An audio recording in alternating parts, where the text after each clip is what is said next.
No livro de Gênesis, capítulo 6 e versículo 6, está escrito: Então arrependeu-se o Senhor de haver feito o homem sobre a terra, e pesou-lhe em seu coração. Meus pesados amigos e irmãos, hoje o tema é sobre arrependimento, especificamente o arrependimento de Deus. É difícil ler esse versículo sem ouvir aquelas vozes dizendo: Deus não se arrepende, irmão. O versículo está mal interpretado. Deus nunca se arrependeu. Ele não é o homem para que se arrependa, nem o filho do homem, né? Então Deus não pode se arrepender. Como é que fica essa situação, então? Em primeiro lugar, a interpretação sobre arrependimento divino e arrependimento humano são bem diferentes. Primeiro, o homem se arrepende do que acredita, chamado arrependimento alheio. Confia excessivamente numa pessoa, a pessoa falha com ele e ele se arrepende porque confiou e saiu no prejuízo. Segundo, o arrependimento do homem, arrependimento pessoal, mal calculado, mal administrado, fez um péssimo investimento, deu resultado errado, ruim, e ele se arrepende do que ele ter feito. Agora Deus ele já calculou aquilo que havia de ser feito. Ele já sabia. Mesmo assim, ele vai fazer, ele vai arriscar. Vamos manter essa mesma linha de pensamento. Ele vai arriscar? Sim, ele vai. Então, Deus, sabendo que o que vai acontecer é um prejuízo gigantesco, mesmo assim ele resolve fazer, e sabendo que ele vai se arrepender, mesmo assim. E qual a razão de tudo isso? Por que ele vai fazer isso? Em primeiro lugar, Deus jamais vai tomar atitude, jamais, ele vai tomar uma atitude da qual qualquer arrependimento que ele possa ter não seja compensado. Isso eu posso garantir. Então, se a gente fizer uma comparação muito simples, até uma comparação um pouco assim, nossos dias, né? 3 pessoas se reúnem, o Pai, o Filho e o Espírito Santo, que todos eram divindades, independente de Jesus ele não tinha vindo ao mundo ainda, era o princípio de tudo. Então Jesus estava ali, né, na forma de Deus, ele sempre foi Deus. Deus estava ali, Deus Pai e Deus Espírito Santo. Vamos criar o homem, vamos criar. Porém, o homem tem livre-arbítrio, porque é feito a nossa imagem. O risco é muito maior. Porém, o homem pode também tomar uma atitude de não querer ficar conosco. Ele é livre. E isso pode incorrer dele comer o fruto. Isso é um diálogo ali ocorrendo no projeto da criação. Então, um olha para o outro e fala: se criarmos o homem, o risco vai ser grande. Destruição, guerras, tudo o que já é previsto por Deus na sua onisciência, né? Ele já sabe o que vai acontecer. Então, o risco era muito maior, porque você já sabia o que ia acontecer. E agora? Agora, uma pausa. Essa é a parte que eu faço uma colocação apenas, como assim, é poética que chama, né? É uma ficção que ela tem que ser adentrada aqui nesse diálogo, né? Para que isso você entenda. Jesus olhou e disse assim: Adão vai comer, nós vamos sofrer com as atitudes de Adão, o homem vai pecar muito, vai haver milhões e milhões de mortes, mas eu quero fazer uma coisa, eu quero compensar. Então Jesus olhou para Deus e falou assim: Pai, eu sei que tu vai se arrepender, teu arrependimento é sincero, tudo que parte de Deus é sincero, teu arrependimento é real, vai pesar mesmo no teu coração. Porém, eu desço, me transformo tal como eles, humano, morro por eles, sou crucificado por eles e expio todos os seus pecados. Então, o que Adão não compensou em te trazer alegria, felicidade por ser uma criatura tua, eu vou te trazer essa alegria. Eu vou compensar o que Adão não compensou. E Jesus veio por isso. Jesus veio para compensar Adão. E foi aceito por Deus. Por isso que ninguém pode compensar a Deus. Só Jesus. Não tem profeta nesse mundo, não tem rei, não tem nenhum homem que possa compensar a Deus do seu arrependimento. Jesus compensou a Deus pelo arrependimento que Deus sentiu. Uma compensação que Deus se agradou. E viu ele, lá está escrito no livro de Isaías, né? 53. E verá o resultado da sua alma e se alegrará. Então, irmãos, na questão da compensação, até hoje existe o processo compensador de Deus. Deus continua escolhendo, sofrendo, se arrependendo, mas alguém está compensando essa tristeza de Deus. Se olhar um pouquinho mais à frente, você vai ver Saul. Quem escolheu Saul? Deus escolheu Saul. Deus já passou uma tremenda vergonha no dia da celebração do rei. Por quê? Porque o rei se escondeu nas bagagens. E estavam lá os generais, o exército. Daqui a pouco, cadê o homem? Cadê Saul?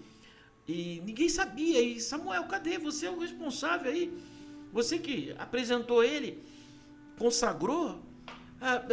Espera um pouquinho. Aí foi lá no cantinho, falou com Deus. Deus, cadê o homem que não aparece? Olha só a resposta de Deus. Eu estaria morrendo de vergonha uma hora dessa.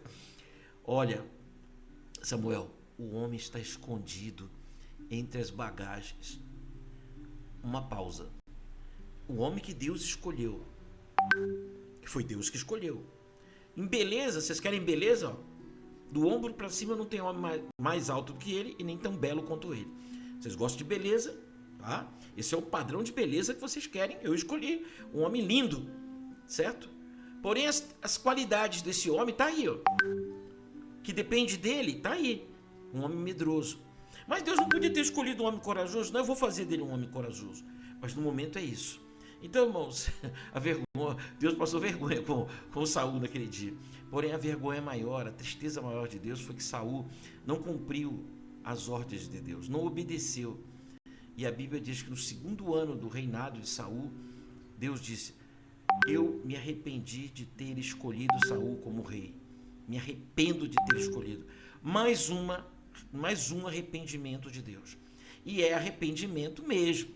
Agora eu pergunto, se olhássemos para a Bíblia como olhamos para os homens hoje, estaríamos vendo Deus errando, Deus cometendo gafes, Deus fazendo com que parece que ele não sabe o que está fazendo, sabendo que vai dar arrependimento. Sempre soube. Porém, Deus, ele sabe que se depender do homem, trabalhar com o homem, não é trabalhar com um animal ou com um objeto inanimado, não é nada disso. É trabalhar com pessoas que pensem, porque ele está trabalhando com alguém que é realmente a sua imagem e semelhança. Alguém que pode tomar decisões, e isso pode prejudicar muito a Deus e fazê-lo sofrer muito. Então Deus arriscou tudo isso, porque ele sabia que em todo momento que a sua escolha, que ainda que ele quisesse, a escolha era real, não compensasse pela parte do homem, compensaria por alguém. Então Saul foi rejeitado, porém Deus falou assim: já tenho escolhido outro. Escolhi Davi. Davi era a compensação de Saul. O que Davi foi, compensou tudo aquilo que Saul não foi. O melhor rei. Até hoje, Davi entrou para a história. Então eu quero dizer uma coisa. Muitos reis entraram, até escolhidos por Deus, mas porém foram destituídos e compensados por outro. Entendeu? Então a história mostra Deus escolhendo, as coisas dando errado, e Deus escolhendo outros para compensar aqueles que não deram certo. Deus escolheu Israel, Israel não compensou, escolheu a igreja que está compensando. Às vezes Deus escolhe pastores dentro da igreja, tira ele, coloca outros que compensam. No mundo existe, no mundo espiritual existe, ou você compensa, ou alguém compensa você. Não pense que Deus vai perder. Deus perdeu porque, na verdade, olha, o investimento foi péssimo. Aí ele falou: não, mas eu escolhi o João, que substitui o José, que compensa o José. Olha, eu escolhi a Ana, que substitui a Mariana, porque a Ana, ela compensa pelo que a Mariana não compensou. Então, na vida espiritual, Deus está sempre escolhendo alguém para compensar aqueles que não compensam.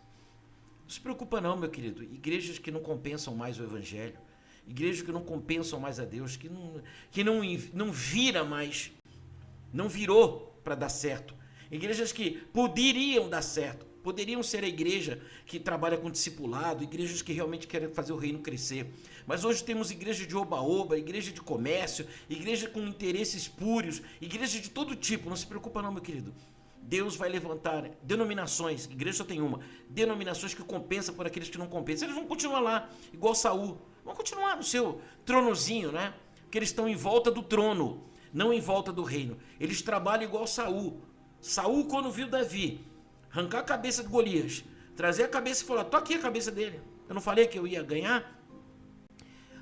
O Cântico das Mulheres falaram, olha, Davi, ele teve 10 milhares, porém Saul são milhares. O Cântico das Mulheres indignou Saul de tal forma que tratava Davi sob suspeita. E a suspeita aumentou tanto que ele partiu para querer destruir Davi. Então o propósito do trono era maior do que o propósito do reino. Saul converteu e convergiu seus propósitos simplesmente para o seu trono. Não era mais para o reino. Então igrejas que perderam o propósito do reino só trabalham para igrejas. Igreja A, B, C. São igrejas que têm o seu trono ali. Não é mais o reino. Não é mais pelo reino. Mas a igreja do mistério, da convenção, tá? Não tem problema. A maior pirataria que você possa imaginar. Onde tem, hoje, se você puder imaginar, onde tem a maior pirataria hoje? A maior pirataria que você possa ver, está sabe aonde? Lá no livro, quando você lê crônicas, começando por reis, você vai perceber que tem uma pirataria acontecendo ali na escolha de Jeroboão. Qual que é a pirataria? Veja bem. Deus escolheu Jeroboão. É uma escolha de Deus. Mais uma escolha de Deus. Logo em seguida, Jeroboão começou a fazer o quê? Práticas abomináveis. Primeiro instituiu, sem ordem divina, instituiu uma celebração de culto a Deus conforme a data que ele quis. E ele instituiu o sacerdote conforme ele quis, que nem era da origem dos levitas, né? Da casa de Arão. Não eram levitas. E outra, não tinha critérios, porque um sacerdote, para ser sacerdote, ele era depurado, ele era fiscalizado, ele era dissecado. Só para você ter ideia, o sacerdote não podia ter uma manchinha no corpo. O sacerdote não podia ter mão grande, não podia ter nariz torto, nariz achatado, não podia ser anão, não podia ser baixinho, tinha que ter uma estatura certinha. Eu não podia ter nada, não podia ter uma verruguinha. Então, quem é que ia fazer todo esse processo de investigação? Essa checagem, esse checklist sacerdotal? Quem ia fazer isso? Quem ia fazer isso era o sumo sacerdote. Era aqueles que estavam preparados para dizer, esse passa, esse não passa. Era uma seletiva sacerdotal. E se eu te perguntar, você vai me responder o quê? Você acha que Jeroboão tinha essa seletiva? Ele tinha esse modelo para poder representar Deus? Não tinha. Então igrejas hoje são como Jeroboão, que constitui o seu próprio ministério da sua própria forma, a sua forma de doutrina, a sua forma de batismo, o seu jeitinho de igreja, que se adapta a tudo, desde quando lhe convém. Tem igreja que se associa até o que não presta, desde que não pareça com essas igrejas tradicionais, as igrejas antigas. Pinta a parede de qualquer jeito. Não, vamos fazer de cor de rosa, porque ali eles usam branco. Se eles usam branco, então a gente muda para cor de rosa. A gente não quer se associar e nem parecer com o movimento religioso antigo que começou. Então os homens criaram seus modelos, que não passam de mudanças vazias, que não passam de alimentação dos seus próprios tronos. Tronos, igrejas que Jesus falou, vocês estão no trono de Satanás. Sinagoga, mas sinagoga do diabo. Então tem igreja que virou sinagoga do diabo. Virou um ministério da pirataria de Jeroboão. Tem os seus músicos, seus levitas, do seu jeito. Tem as suas doutrinas do seu jeito. E por isso que Deus reprovou Jeroboão. E a reprovou e amaldiçoou e sentenciou ele que não existia, a raça dele ia sumir. Desaparecer. A raça de Jeroboão, toda a prole dele iriam morrer, não ia sobrar ninguém. Meu Deus, por quê? Porque quando Deus faz uma escolha e você faz com que Deus se arrepende do investimento, e você não compensa o investimento de Deus na sua vida, com certeza, meu querido, você vai sumir do mapa. Você vai ficar aí, talvez, não quero dizer que você vai morrer, você vai ficar aí sendo um nada no universo espiritual, no mundo espiritual. Um nada, um insignificante, porque o Espírito de Deus já se retirou da tua vida. Você não compensa mais. No reino de Israel, todos os reis foram ruins. Todos. No reino de Judá, se eu não me engano, só apenas 4 ou 5 foram bons. Porque Judá teve, se não me engano, 20 reis, Israel teve 19. Dos 19 de Israel, todos ruins. Desde Jeroboão até o último, se não me engano, que é Peca, né? Que foi para o exílio, né? Porque Sargão III, né? O rei da Síria, levou todo mundo para o exílio. Aí acabou o reino de Israel. Depois Nabucodonosor foi e destruiu Judá. Então o que eu quero dizer para vocês, comparativamente falando com as nossas religiões, ou nossas religiões, nossas denominações do dia de hoje, será que elas estão compensando mesmo pelo investimento que Deus fez? Deus investiu dons espirituais. Deus investiu dons ministeriais.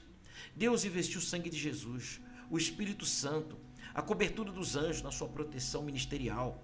Deus investiu tudo para querer uma igreja forte, unificada. E o que a gente vê hoje? Uma igreja sem obra, sem zelo. A gente não sente que a igreja é um povo especial, nem de boas obras, e nem zeloso. Não tem zelo doutrinário, que tenha uma disputa e uma guerra, cada um disputando com seus debates infinitos, querendo provar não sei o quê. Talvez, com certeza, se prove alguma coisa boa, mas o que a gente vê é mais debate do que propriamente uma instrução. O que a gente vê, na verdade, talvez o dele é melhor por esse motivo. Então vão se criando grupinhos e criando os públicos. E a gente vai entrando numa arena, num coliseu, em que se você não for desse lado ou daquele, você já sabe. Você tem que escolher o seu time, a sua denominação, para você ganhar um like, um conceito, para você sair bem na fita, né? Na foto você vai sair legal, você é amigo de fulano, você é amigo de presidentes de ministério. O que hoje eu vejo, a igreja, uma grande parte se perdeu mesmo. Então a conclusão que eu chego é que se Jesus tivesse hoje, né, que falar hoje abertamente sobre o reino dele, ele voltaria em Mateus 25. Talvez naquela época alguém parou e falou assim: Jesus, o teu reino é maravilhoso, o teu reino, eu tô querendo entrar. Meu vizinho já entrou, minha tia, meus parentes, até minha mãe está participando aqui, é seguidora tua. Mas eu tenho uma dúvida, eu precisava conhecer melhor o teu reino. Tu pode me informar como é que funciona o teu reino? Né? Porque dizem que tu és filho de Deus. Jesus parou e olhou: meu reino. Isso é já um adendo meu, tá? Não está escrito isso que eu vou falar agora. É só um comparativo para poder assimilar melhor. A imaginação vai levar vocês aonde eu quero chegar. É como se Jesus tivesse dito assim para ele. Como se Jesus tivesse dito. Não o que disse. O meu reino é simples. 50% é louco, 50% é são. 50% compram e não pagam, estão na igreja, são pedófilos, os pastores são ladrões, né? Não cuidam das ovelhas, não se preocupam com nada, só querem comer do dízimo, das ofertas. São pessoas que estão preocupadas mais com o seu status, né? Dentro da internet, na sociedade. Na igreja tem de tudo, contrabandista. Esse é o lado da igreja podre. Esse é o lado podre do meu reino, o lado louco do meu reino. Àquela altura o homem já ficou desabou do conceito. Mas Jesus, como é que tu pode falar isso do teu próprio reino? Não, essa é a realidade do reino aqui, não do reino que vai ser lá. Aqui o meu reino sofre com isso, é a realidade. Então pastores pregando no púlpito, 2 mulheres. Estão dentro do meu reino, pregando minha palavra. O reino é dividido em 2 partes, o antes e o depois. Agora nós estamos no antes, porque o depois, da vida eterna, da vida vindoura, muda tudo. Então, meu querido, eu quero dizer uma coisa para você. Foi isso que Jesus disse para aquele homem. Você precisa conhecer o lado bom, o lado dos santos, né? O lado dos fiéis. Tem os 50% que compensa pelos outros 50%. Você vai encontrar gente honesta, gente que me ame, gente de coração, gente que quando ora, no primeiro momento que eles estão orando, eu sinto a sinceridade de seus corações. Eu sinto suas lágrimas. Eu ouço cada gemido deles. Às vezes eles nem conseguem falar, não tem palavras. Mas o gemido, os céus conhecem, o gemido dos seus filhos. Então eu sinto tanto prazer de estar com eles. Às vezes eles estão comendo só uma bolacha com água, mas eu sinto tanto prazer porque eles agradecem, eles são tão sinceros, eles não murmuram por isso. Isso é o que compensa. Pagam suas contas, são pessoas amorosas, se preocupam com os mendigos debaixo da ponte, se preocupam com a fome do mundo, vivem enfiados em projetos que eu fico admirado de saber tanto interesse que eles têm. Eles deixaram de ser servos inúteis e criaram o caminho da utilidade, porque eles vão mais além do que sentar num banco e ouvir. Eles fazem coisas que os outros jamais fariam, porque eles vão além, porque eles são os melhores, eles são os que compensam, eles conseguem atingir um nível de excelência. Esse é o lado bom, os 50%. Você pode escolher de qual lado você vai ficar, do improdutivo ou do produtivo, do corrupto ou do santo, do honesto, do sincero ou do hipócrita, Você pode escolher, mas eu garanto para você, quando chegar a vida vindoura, o momento exato que a humanidade Não vai existir mais. Os sinceros, os verdadeiros, os filhos do reino estarão garantidos o seu lugar na eternidade. Então, meus queridos, aquele homem talvez ficou impactado e entendeu o que é o reino de Deus. Então, eu não me admiro se tem pastor, sai uma notícia aqui, sabe esses canais de fuxico gospel? Sai uma notícia aqui, sai uma notícia ali, que, olha, o pastor caiu, adulterou. Isso é mais um que não está compensando. Mas não se preocupa. Deus vai levantar e está levantando os que vão compensar. Deus vai levantar os Davis que vão compensar pelos Saús. Deus vai levantar os Pedros que vão compensar pelos Judas. Deus vai levantar, veja bem, os pastores fiéis para compensar pelos Jeroboões da vida espiritual, os sacerdotes reprovados que estão aí. Não se preocupa não. Simplesmente, na hora que chegar a sua vez, compense. Compense por aqueles que não compensaram. Só faça o reino valer a pena quando chegar a sua vez. Que Deus abençoe a todos em Cristo Jesus. Amém e graças a Deus.